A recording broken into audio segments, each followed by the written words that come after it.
તો આજથી અમદાવાદ શહેરમાં વિશ્વમાં સૌપ્રથમવાર પહેલી વર્લ્ડ યોગા ચેમ્પિયનશિપનું ભવ્ય આયોજન થવા જઈ રહ્યું છે।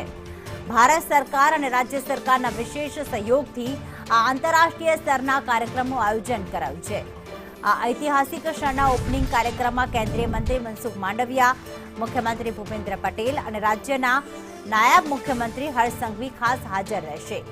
આ વૈશ્વિક ચેમ્પિયનશિપની ભવ્ય વિગતો પર જો નજર કરીએ તો વિશ્વના અલગ અલગ 60થી વધુ દેશોના પ્રતિનિધિઓ આ સ્પર્ધામાં ભાગ લેવા માટે આવી રહ્યા છે।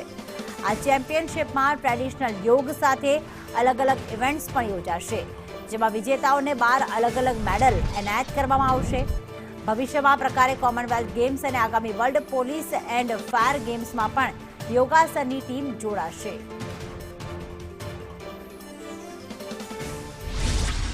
हमारा ये कंपटीशन जो अहमदाबाद में और वर्ल्ड में पहली बार हो रहा है, यहाँ पे लगभग 500 से ज़्यादा एथलीट्स हैं, 500 से और लगभग 100 टेक्निकल ऑफिशियल्स हैं। इंडिया टीम भी है। इंडिया की टीम सबसे लार्जेस्ट है बिकॉज यहाँ पे 12 मेडल कैटेगरीज हैं, मेल और फीमेल में, जूनियर, सब जूनियर, सीनियर, सीनियर ABC। हमने ये बैलेंस करा है। पहला वर्ल्ड चैम्पियनशिप में हमने करा ये है कि जितने लोगों को हम एक अवसर दे सकें ताकि वो अपनी कंपटीशन स्पर्धा दिखा सकें, तो इसलिए हमने ये बड़ा टीम खड़ा करा है कि लगभग इंडिया के 121 पार्टिसिपेंट